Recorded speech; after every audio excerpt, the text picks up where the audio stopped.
J'étais présent lors des 3 étapes des Hauts-de-France du Tour de France 2025, je te résume ça. On s'attendait à une arrivée entre les plus grosses pistes du peloton à Lille, mais ça ne fut pas le cas car l'équipe Visma-Leasewijk de Jonas Vingegaard a initié un coup de bordure à une vingtaine de kilomètres de l'arrivée. Cependant, c'est tout de même un sprinter qui s'est imposé lors de cette première étape en la personne de Jasper Philipsen, piégeant notamment les deux favoris Milan et Tim Merlier. J'étais d'ailleurs présent lors du sprint à 150 mètres de la ligne.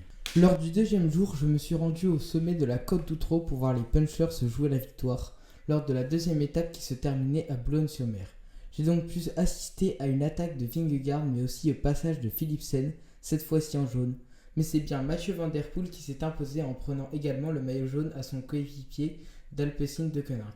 Enfin, pour ce troisième et dernier jour, j'ai pu voir passer le peloton qui reliait les villes de Valenciennes et de Dunkerque au terme d'une journée assez tranquille mais marquée par l'abandon du maillot vert et premier maillot jaune de ce Tour de France, Jasper Philipsen, et d'une grosse chute à l'arrivée notamment.